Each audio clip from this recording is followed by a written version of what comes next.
Hello दोस्तों, आज की कहानी मुंशी प्रेमचंद की ईदगाह में मुंशी प्रेमचंद ने ग्रामीण परिवेश को दर्शाया है।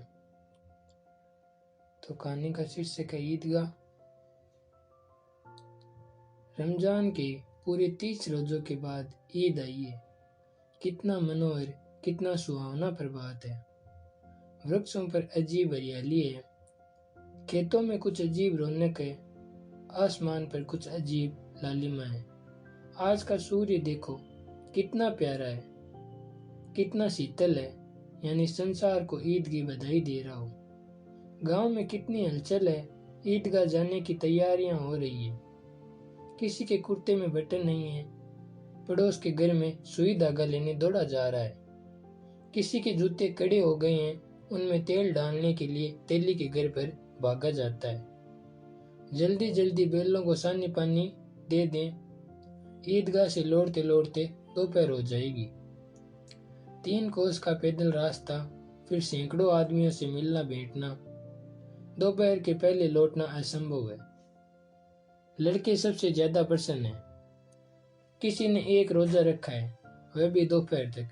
किसी ने वह भी नहीं, लेकिन ईदगाह जाने की खुशी उनके हिस्से की चीज है। रोज बड़े बूढ़ों के लिए होंगे, इनके लिए तो ईद है। रोज ईद का नाम रटते थे, आज वह आ गई। अब जल्दी पड़ी है कि लोग ईदगाह क्यों नहीं चलते। इन्हें गृहस्थी की चिंताओं से क्या प्रयोजन। सेवैयों के लिए दूध और शक्कर घर में है या नहीं, इनकी बला से ये तो सेवैयां खाएंगे। वह क्या जाने कि अब्बाजान क्यों बदहवास चौधरी कायम अली के घर दौड़े जा रहे हैं। उन्हें क्या खबर कि चौधरी आंखें बदल ले तो ये सारी ईद मुर्रम हो जाए।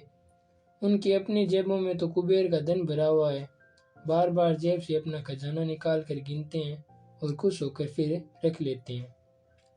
महमूद गिनता है 1, 2, 10, 12, उसके पास 12 पैसे हैं। मोहसिन के पास 1, 2, 3, 8, 9, 15 पैसे हैं। इन अनगिनती पैसों में अनगिनती चीजें लाएंगे, खिलौने, मिठाइयाँ, बिगुल, गेंद और जाने क्या क्या। और सबसे ज्यादा प्रसन्न है हामिद। वह 4-5 साल का गरीब सूरत दुबला पतला लड़का, जिसका बाप गत वर्ष हैजे की भेंट हो गया और मां न जाने क्यों पिल्ली होती होती एक दिन मर गई। किसी को पता क्या बीमारी है, कहती तो कौन सुनने वाला था। दिल पर जो कुछ बीतती थी वह दिल में ही सहती थी, और जब नस आ गया तो संसार से विदा हो गई। अब हामिद अपनी बूढ़ी दादी अमीना की गोद में सोता है और उतना ही प्रसन्न है। उसके अब्बा जान रुपए कमाने गए हैं, बहुत सी तेलियां लेकर आएंगी। अम्मी जान अल्लाह मियाँ के घर से उसके लिए बड़ी अच्छी अच्छी चीजें लाने गई हैं, इसलिए हामिद प्रसन्न है। आशा तो बड़ी चीज है, और फिर बच्चों की आशा, उनकी कल्पना तो राई का पर्वत बना लेती है। हामिद के पाँव में जूते नहीं है, सिर पर एक पुरानी दुरानी टोपी है जिसका गोटा काला पड़ गया है, फिर भी वह प्रसन्न है। जब उसके अब्बा जान थैलियां और अम्मी जान नियामतें लेकर आएंगी तो वह दिल से अरमान निकाल लेगा। तब देखेगा मोहसिन, नूरे और शमी कहाँ से उतने पैसे निकालेंगे। अभागिन अमीना अपनी कोठरी में बैठी रो रही है। आज ईद का दिन, उसके घर में दाना नहीं। आज आबिद होता तो क्या इसी तरह ईद आती और चली जाती। इस अंधकार और निराशा में वह डूबी जा रही है। किसने बुलाया था इस निगोड़ी ईद को। इस घर में उसका काम नहीं, लेकिन हामिद, उसे किसी के मरने जीने से क्या मतलब। उसके अंदर प्रकाश है, बाहर आशा। विपत्ति अपना सारा दल बदल लेकर आई, हामिद की आनंद भरी चितवन उसका विध्वंस कर देगी। हामिद भीतर जाकर दादी से कहता है, तुम डरना नहीं अम्मा, मैं सबसे पहले आऊंगा, बिल्कुल न डरना। अमीना का दिल कचोट रहा है। गांव के बच्चे अपने अपने बाप के साथ जा रहे हैं। हामिद का बाप अमीना के सिवा और कौन है। उसे कैसे अकेले मेले जाने दे। उस भीड़ भाड़ से बच्चा कहीं खो जाए तो क्या हो। नहीं, अमीना उसे यूं न जाने देगी। नन्ही सी जान, 3 कोस चलेगा कैसे। पैर में छाले पड़ जाएंगे, जूते भी तो नहीं है। वह थोड़ी थोड़ी दूर पर उसे गोद में ले लेती, लेकिन यह सेवैया कौन पकाएगा। पैसे होते तो लौटते लौटते सब सामग्री जमा करके चटपट बना लेती। यहाँ तो घंटों चीजें जमा करते लगेंगे, मांगे का ही तो भरोसा ठहरा। उस दिन फईमन के कपड़े सिले थे, 8 आने पैसे मिले थे। उस अठन्नी को ईमान की तरह बचाती चली आती थी इसी ईद के लिए, लेकिन कल ग्वालन सिर पर सवार हो गई तो क्या करती। हामिद के लिए कुछ नहीं है तो 2 पैसे का दूध तो चाहिए ही।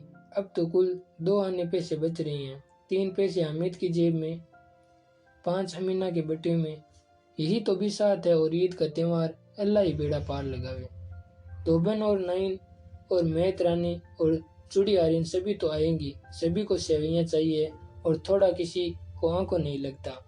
किस किस से मुंह चुराएगी, और मुंह क्यों चुराए, साल भर का त्योहार है। जिंदगी खैरियत से रहे, उनकी तकदीर भी तो उसी के साथ है।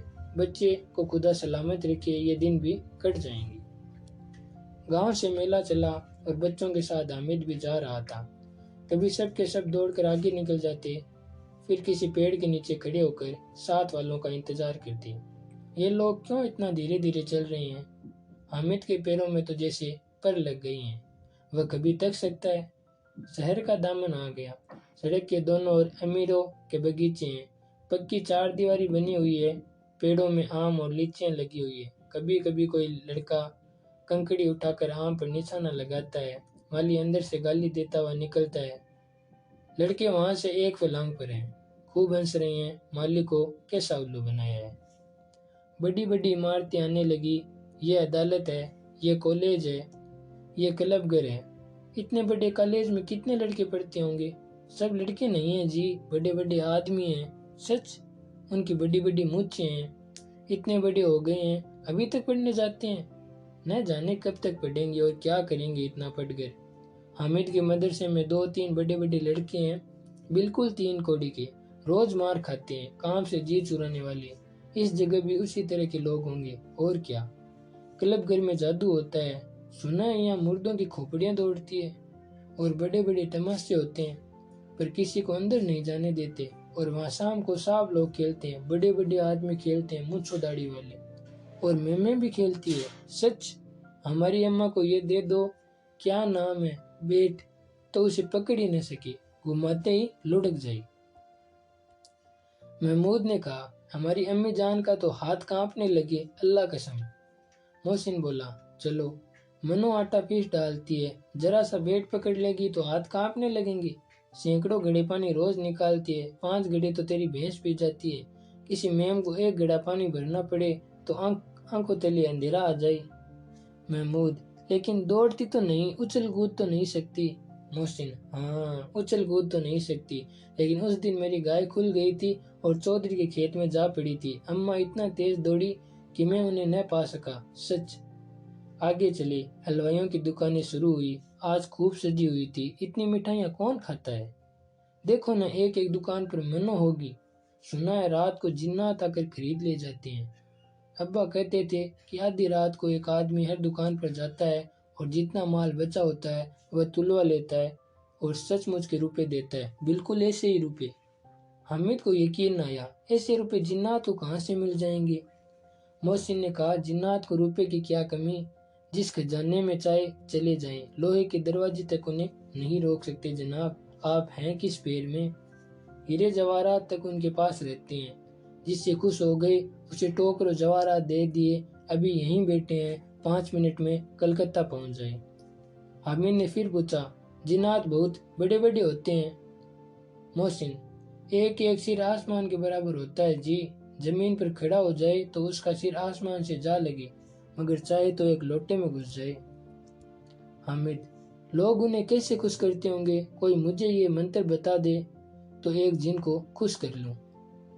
मोहसिन, अब यह तो मैं नहीं जानता, लेकिन चौधरी साहब के काबू में बहुत से जिन्नात हैं। कोई चीज चोरी हो जाए, चौधरी साहब उसका पता लगा देंगे और चोर का नाम बता देंगे। जुमराती का बचवा उस दिन खो गया था। 3 दिन हैरान हुए, कहीं न मिला। तब जक मारकर चौधरी के पास गए। चौधरी ने तुरंत बता दिया, मवेशी खाने में है और वहीं मिला। जिन्नात आकर उन्हें सारे जहान की खबर दे जाते हैं। अब उसकी समझ में आ गया कि चौधरी के पास क्यों इतना धन है और क्यों उनका इतना सम्मान है। आगे चले, ये पुलिस लाइन है, यहीं सब कॉन्स्टेबल कवायद करते हैं। रेटन 5 हो, रात को बेचारे घूम घूम कर पहरा देते हैं, नहीं चोरियां हो जाए। मोहसिन ने प्रतिवाद किया, ये कांस्टेबल पहरा देते हैं, तभी तुम बहुत जानते हो अजी हजरत, ये चोरी करते हैं। शहर के जितने चोर डाकू हैं सब इनसे मिले रहते हैं। रात को ये लोग चोरों से तो कहते हैं चोरी करो, और आप दूसरे मोहल्ले में जाकर जागते रहो पुकारते हैं, तभी इन लोगों के पास इतने रुपए आते हैं। मेरे मामू एक थाने में कांस्टेबल है, 20 रुपया महीना पाते हैं, लेकिन 50 रुपये घर भेजते हैं। अल्लाह कसम, मैंने एक बार पूछा था कि मामू आप इतने रुपए कहाँ से पाते हैं? हंसकर कहने लगे, बेटा अल्लाह देता है। फिर आप ही बोले, हम लोग चाहें तो एक दिन में लाखों मार लाएं, हम तो इतना ही लेते हैं जिसमें अपनी बदनामी न हो और नौकरी न चली जाए। हमें ने पूछा, ये लोग चोरी करवाते हैं तो कोई इन्हें पकड़ता नहीं? मोहसिन उसकी नादानी पर दया दिखाकर बोला, अरे पागल, इन्हें कौन पकड़ेगा? पकड़ने वाले तो ये लोग खुद हैं, लेकिन अल्लाह इन्हें सजा भी खूब देता है। हराम का माल हराम में जाता है। थोड़े ही दिन हुए, मामू के घर में आग लग गई, सारी लेई पूंजी जल गई, एक बर्तन तक न बचा। कई दिन पेड़ के नीचे सोई, अल्लाह कसम पेड़ के नीचे। फिर न जाने कहां से 100 कर्ज लाई तो बर्तन भांडी आई। हामिद, 100 तो 50 से ज्यादा होते हैं। कहाँ 50, कहाँ 100? 50 एक थैली भर होता है, 100 तो 2 थैलियों में भी न आई।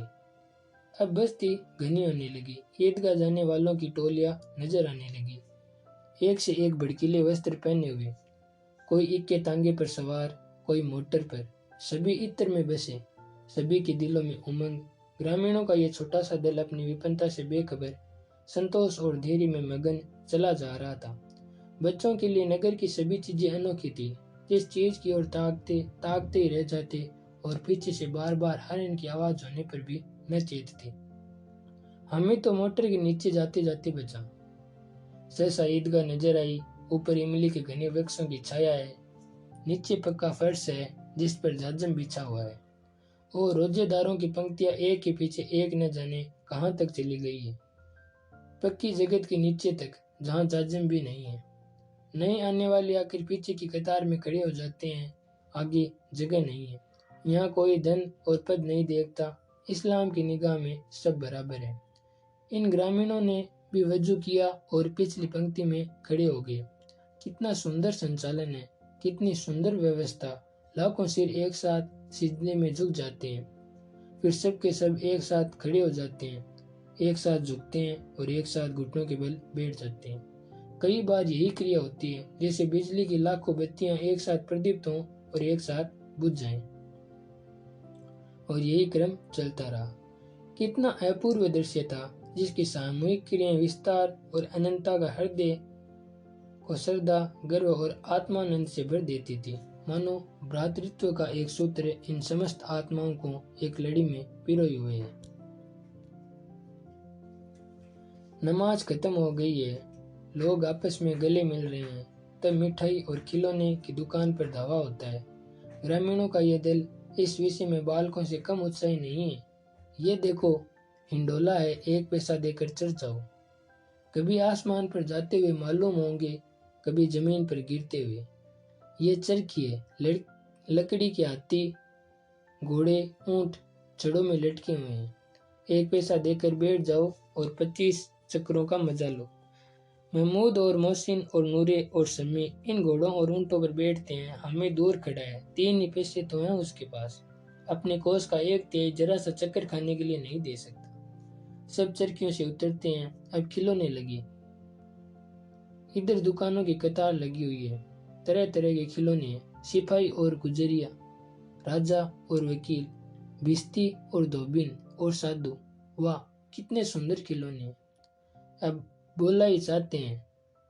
महमूद सिपाही लेता है, खाकी वर्दी और लाल पगड़ी वाला, कंधे पर बंदूक रखे हुए हैं, मालूम होता है अभी कवायद किए चला आ रहा है।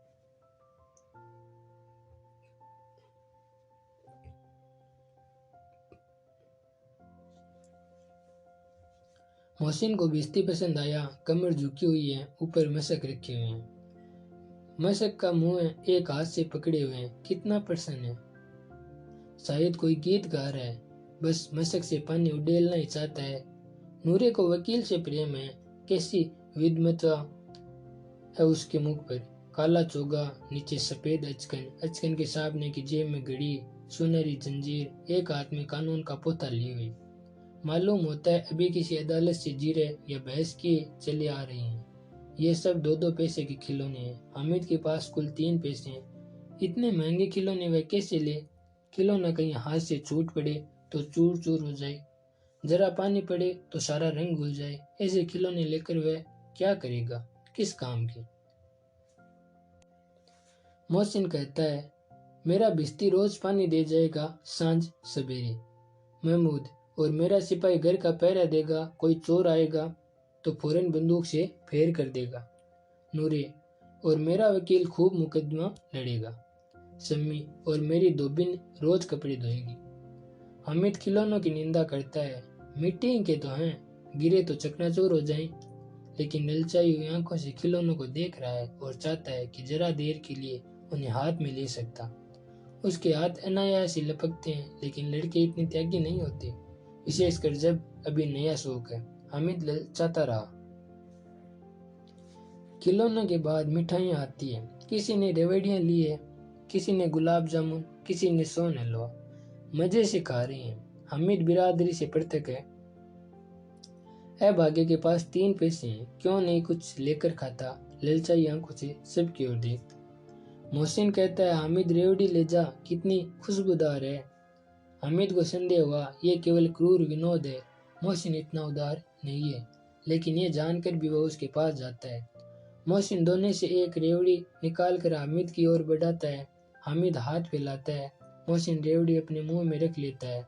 महमूद, नूरे और समी खूब तालियां बजा बजा कर हंसते हैं। हामिद खींचा जाता है। मोहसिन, अच्छा अब की जरूर दें कि हामिद, अल्लाह कसम ले जा।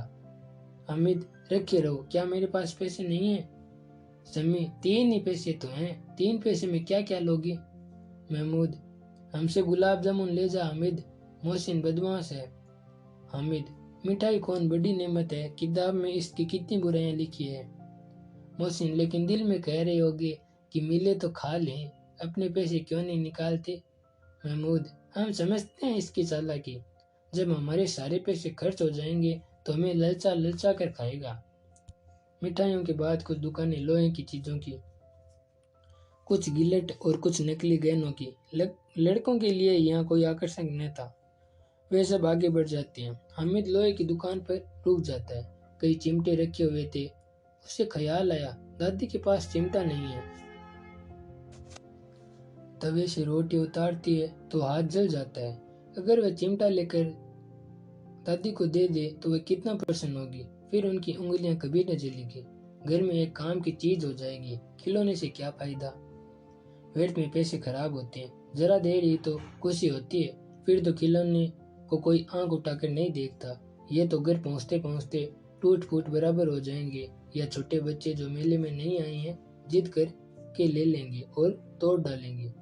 चिमटा कितने काम की चीज है। रोटियां तवे से उतार लो, चूल्हे में सेक लो। कोई आग मांगने आए तो चटपट चूल्हे से आग निकाल कर उसे दे दो। अम्मा बेचारी को कहाँ फुसरत है कि बाजार आए और इतने पैसे ही कहाँ मिलते हैं, रोज हाथ जला लेती है। हामिद के साथी आगे बढ़ गए हैं। सबील पर सब के सब शरबत पी रहे हैं। देखो सब कितने लालची हैं, इतनी मिठाइयाँ ली, मुझे किसी ने भी न दी। उस पर कहते हैं मेरे साथ खेलो, मेरा ये काम करो। अब अगर किसी ने कोई काम करने को कहा तो पूछूंगा, खाए मिठाइयाँ, आप मुंह सड़ेगा, फोड़े पूंछियाँ निकलेंगी, आप ही जमान चटोरी हो जाएगी। तब घर से पैसे चुराएंगे और मार खाएंगे। किताब में झूठी बातें थोड़े ही लिखी है, मेरी जबान क्यों खराब होगी? अम्मा चिमटा देखते ही दौड़ कर मेरे हाथ से ले लेगी और कहेगी, मेरा बच्चा अम्मा के लिए चिमटा लाया है, कितना अच्छा लड़का है। इन लोगों के खिलौने पर कौन इन्हें दुआएं देगा? बड़ों की दुआएं सीधे अल्लाह के दरबार में पहुंचती है और तुरंत सुनी जाती है। मेरे पास पैसे नहीं है, तभी तो मोहसिन और महमूद यूं मिजाज दिखाते हैं। मैं भी इनसे मिजाज दिखाऊंगा। खेलने खिलौने और खाई मिठाइयाँ, मैं नहीं खेलता खिलौने। किसी का मिजाज क्यों सम, मैं गरीब सही, किसी से कुछ मांगने तो नहीं जाता। आखिर अब्बा जान कभी न कभी आएंगे, अम्मा भी आएंगी। फिर इन लोगों से पूछूंगा कितने खिलौने लोगे? एक एक को टोकरियों खिलौने दूं और दिखा दूं कि दोस्तों के साथ इस तरह का सलूक किया जाता है। ये नहीं कि एक पैसे की रेवड़ियां ली तो चिड़ा चिड़ा कर खाने लगे।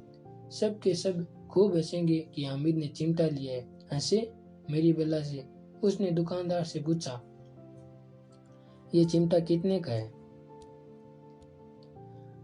दुकानदार ने उसकी ओर देखा और कोई आदमी साथ ने देखकर कहा, तुम्हारे काम का नहीं है जी, बिकाऊ है कि नहीं? बिकाऊ क्यों नहीं है और ये क्यों लाद लाए हैं? तो बताते क्यों नहीं, क्या पैसे का है? 6 पैसे लगेंगे। हामिद का दिल बैठ गया। ठीक ठीक 5 पैसे लगेंगे, लेना हो लो, नहीं चलते बनो। हामिद ने कलेजा मजबूत करके कहा, 3 पैसे लोगे? ये कहता हुआ वह आगे बढ़ गया कि दुकानदार की गुड़कियां न सुने, लेकिन दुकानदार ने गुड़कियां नहीं दी, बुलाकर चिमटा दे दिया। हामिद ने उसे इस तरह कंधे पर रखा मानो बंदूक है और शान से अकड़ता हुआ सिंगियों के पास आया। जरा सुने सबके सब क्या क्या आलोचनाएं करते हैं। मोहसिन ने हंसकर कहा, ये चिमटा क्यों लाया है पगले, इसे क्या करेगा? हामिद ने चिमटे को जमीन पर पटक कर कहा, जरा अपना भिश्ती जमीन पर गिरा दो, सारी पसलियां चूर चूर हो जाए बच्चों की। महमूद बोला, तो ये चिमटा कोई खिलौना है? हामिद, खिलौना क्यों नहीं है, अभी कंधे पर रखा बंदूक हो गई, हाथ में ले लिया फकीरों का चिमटा हो गया। चाहूं तो इससे मजीरे का काम ले सकता हूँ। एक चिमटा जमा दूं तो तुम लोगों के सारे खिलौने की जान निकल जाए। तुम्हारे खिलौने कितना ही जोर लगाए, मेरे चिमटे का बाल भी बांका नहीं कर सकते। मेरा बहादुर शेर है चिमटा। सम्मी ने खंजरी ली थी, प्रभावित होकर बोला, मेरी खंजरी से बदलोगे? 2 आने की है। हामिद ने खंजरी की और अपेक्षा से देखा, मेरा चिमटा चाहे तो तुम्हारी खंजरी का पेट फाड़ डाले।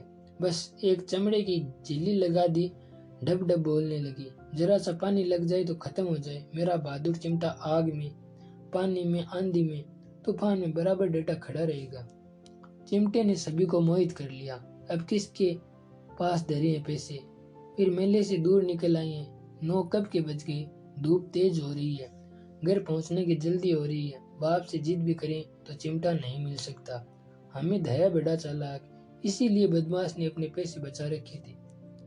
अब बालकों के 2 दल हो गए, मोहसिन, महमूद, सम्मी और नूरे एक तरफ हैं, हामिद अकेला दूसरी तरफ। शास्त्रार्थ हो रहा है। सम्मी तो विधर्मी हो गया, दूसरे पक्ष से जा मिला, लेकिन मोहसिन, महमूद और नूरे भी हामिद से 1-1, 2-2 साल बड़े होने पर भी हामिद की आघातों से आतंकित हो उठे हैं। उसके पास न्याय का बल है और नीति की शक्ति। एक और मिट्टी है, दूसरी ओर लोहा, जो इस वक्त अपने को फौलाद कह रहा है।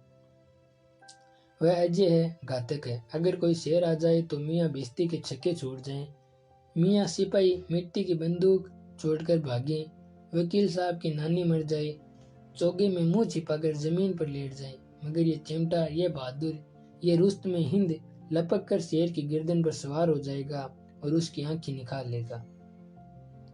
मोहसिन ने एडी चोटी का जोर लगाकर कहा, अच्छा, पानी तो नहीं भर सकता। हामिद ने चिमटे को सीधा खड़ा करके कहा, भिश्ती को एक डांट बताएगा तो दौड़ा हुआ पानी लाकर उसके द्वार पर छिड़कने लगेगा। मोहसिन परास्त हो गया, पर महमूद ने कुमुक पहुंचाई, अगर बच्चा पकड़ जाए तो अदालत में बंदे बंदे फिरेंगे, तब तो वकील साहब के पैरों पड़ेंगे। हामिद इस प्रबल तर्क का जवाब न दे सका। उसने पूछा, हमें पकड़ने कौन आएगा? नूरी ने अकड़ कर कहा, यह सिपाही बंदूक वाला। हामिद ने मुंह चिढ़ाकर कहा, यह बेचारी हम बहादुर रुस्त में हिंद को पकड़ेंगे। अच्छा लाओ, अभी जरा कुश्ती हो जाए, इसकी सूरत देखकर दूर से भागेंगे, पकड़ेंगे क्या बेचारी। मोहसिन को एक नई चोट सूझ गई, तुम्हारे चिमटे का मुंह रोज आग में जलेगा। उसने समझा था कि हामिद लाजवाब हो जाएगा, लेकिन ये बात न हुई। हामिद ने तुरंत जवाब दिया, आग में बहादुरी कूदते हैं जनाब। तुम्हारे ये वकील, सिपाही और भिश्ती लोंडियों की तरह घर में घुस जाएंगे। आग में कूदना वह काम है जो ये रुस्त में हिंद ही कर सकता है। महमूद ने एक जोड़ लगाया, वकील साहब कुर्सी मेज पर बैठेंगे, तुम्हारा चिमटा तो बावर्ची खाने में जमीन पर पड़ा रहेगा। इस तरक ने सम्मी और नूरे को भी सजीव कर दिया। कितने ठिकाने की बात कही है पट्टे ने। चिमटा बावर्ची खाने में पड़ा रहने के सिवा और कर ही क्या सकता है। हामिद को कोई भड़कता हुआ जवाब न सूझा। तो उसने दांतनी शुरू की। मेरा चिमटा बावर्ची खाने में नहीं रहेगा। वकील साहब कुर्सी पर बैठेंगे तो जाकर उन्हें जमीन पर पटक देगा और उनका कानून उनके पेट में डाल देगा। बात कुछ बनी नहीं, खासी गाली गलौज थी, लेकिन कानून को पेट में डालने वाली बात छा गई। ऐसी छा गई कि तीनों सूरमा मुंह ताकते रह गए, मानो कोई धेलसा कनकुआ किसी गंड वाले कनकुए को काट गया हो। कानून मुंह से बाहर निकालने वाली चीज है, उसको पेट के अंदर डाल दिया जाना बेतुकी सी बात होने पर भी कुछ नयापन रखती है। हामिद ने मैदान मार लिया। उसका चिमटा रुस्त में हिंद है। अब इसमें मोहसिन, महमूद, नूरे, शम्मी किसी को भी आपत्ति नहीं हो सकती। विजेता को हारने वालों से जो सत्कार मिलना स्वाभाविक है, वह हामिद को भी मिला और उन्हें 3-3, 4-4 आने पैसे खर्च किए, पर कोई काम की चीज न ले सके। हामिद ने 3 पैसे में रंग जमा लिया। सच ही तो है, खिलौनों का क्या भरोसा, टूट फूट जाएंगे। हामिद का चिमटा तो बना रहेगा बरसों। संधि की शर्तें तय होने लगी। मोहसिन ने कहा, जरा अपना चिमटा दो, हम भी देखें, तुम हमारी बेइज्जती लेकर देखो। महमूद और नूरे ने भी अपने अपने खिलौने पेश किए। हामिद को इन शर्तों को मानने में कोई आपत्ति नहीं थी। चिमटा बारी बारी से सबके हाथ में गया और उनके खिलौने बारी बारी से हामिद के हाथ में आए। कितने खूबसूरत खिलौने। हामिद ने हारने वाले के आंसू पूछे, मैं तुम्हें चिढ़ा रहा था, सच ये चिमटा भला इन खिलौनों की क्या बराबरी करेगा। मालूम होता है अब बोले। लेकिन मोहसिन की पार्टी को इस दिला से संतोष नहीं होता। चिमटे का सिक्का खूब बैठ गया है, चिपका हुआ टिकट अब पानी से नहीं छूट रहा है। मोहसिन, लेकिन इन खिलौने के लिए कोई हमें दुआ तो न देगा। महमूद, दुआ को लिए फिरते हो, उल्टे मार न पड़े, अम्मा जरूर कहेगी मेले में यही मिट्टी के खिलौने मिले। हामिद को स्वीकार करना पड़ा कि खिलौनों को देखकर किसी की माँ इतनी खुश न होगी जितने दादी चिमटे को देखकर होगी। 3 पैसों ही में तो उसे सब कुछ करना था और उन पैसों के इस उपयोग पर पछतावे की बिल्कुल जरूरत नहीं थी। फिर अब तो चिमटा रुस्त में हिंद है और सभी खिलौनों का बादशाह। रास्ते में महमूद को भूख लगी। उसके बाप ने केले खाने को दिए। महमूद ने केवल हामिद को साजी बनाया। उसके अन्य मित्र मुंह ताकते रह गए। यह उस चिमटे का प्रसाद था। 11 बजे गांव में हलचल मच गई। मेले वाले आ गए। मोहसिन की छोटी बहन ने दौड़कर भिश्ती उसके हाथ से छीन लिया और मारे खुशी के जा उछले तो मियाँ भिश्ती नीचे आ रहे और सुरलोक सिधारे। इस पर भाई बहन में मारपीट हुई। दोनों खूब रोए। उनकी अम्मा ये शोर सुनकर बिगड़ी और दोनों को ऊपर से 2-2 चांटे और लगाई। मियाँ नूरे के वकील का अंत उनके प्रतिष्ठा अनुकूल इससे ज्यादा गौरवमय हुआ। वकील जमीन पर या ताक पर तो नहीं बैठ सकता, उसकी मर्यादा का विचार तो करना ही होगा। दीवार में खूंटियां गाड़ी गई, उन पर लकड़ी का एक पटरा रखा गया। पटरे पर कागज का कालीन बिछाया गया। वकील साहब राजा भोज की भांति सिंहासन पर विराजे। नूरे ने उन्हें पंखा झलना शुरू किया। अदालतों में कस की टट्टियां और बिजली के पंखे रहते हैं, क्या यहाँ मामूली पंखा भी न हो? कानून की गर्मी दिमाग पर चढ़ जाएगी कि नहीं? बास का पंखा आया और नूरे हवा करने लगा। मालूम नहीं पंखे की हवा से या पंखे की चोट से वकील साहब स्वर्ग लोक से मृत्यु लोक में आ रहे हैं और उनकी माटी का चोला माटी में मिल गया। फिर बड़े जोर जोर से मातम हुआ और वकील साहब की अस्थि घूरे पर डाल दी गई। अब रहा महमूद का सिपाही। उसे चटपट गांव का पहरा देने का चार्ज मिल गया। लेकिन पुलिस का सिपाही कोई साधारण व्यक्ति तो नहीं जो अपने पैरों पर चले। वह पालकी पर चलेगा। एक टोकरी आई, उसमें कुछ लाल रंग के फटे पुराने चिथड़े बिछाए गए, जिसमें सिपाही आराम से लेटे। नूरे ने ये टोकरी उठाई और अपने द्वार का चक्कर लगाने लगे।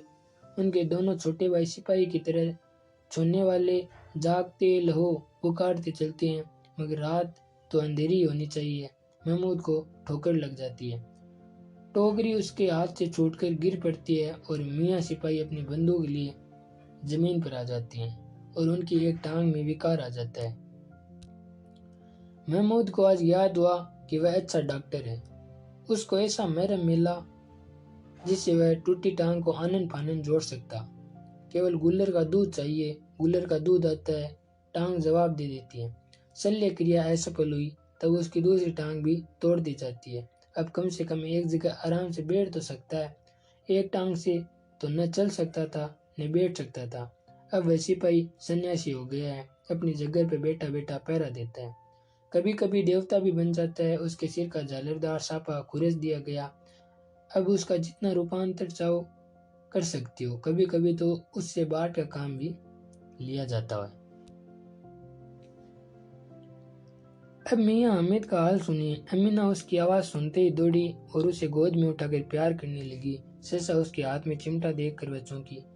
ये चिमटा कहाँ था? मैंने मोल लिया है। के पैसे में? 3 पैसे दिए। अमीना ने छाती पीट ली। यह कैसा बेसमझ लड़का है कि दोपहर हुआ, कुछ खाया न पिया, लाया क्या चिमटा? सारे मेले में तुझे और कोई चीज न मिली जो ये लोहे का चिमटा उठा लाया?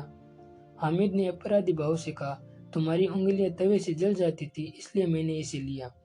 बूढ़िया का क्रोध तुरंत स्नेह में बदल गया, और स्नेह भी वह नहीं जो प्रगल्भ होता है और अपनी सारी कसक शब्दों में बिखेर देता है। ये मुख स्नेह था, खूब ठोस, रस और सुवास से भरा हुआ। बच्चे में कितना त्याग, कितना सद्भाव और कितना विवेक है। दूसरों को खिलौने लेते और मिठाई खाते देखकर इसका मन कितना ललचाया होगा। इतना जब्त इससे हुआ कैसे?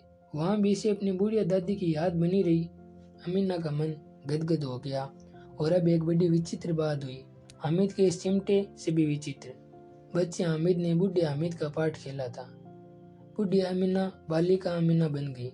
वह रोने लगी, दामन फैलाकर हामिद को दुआएं देती जाती थी और आंसू की बड़ी बड़ी बूंदें गिराती जाती थी। हामिद इसका रहस्य क्या समझता?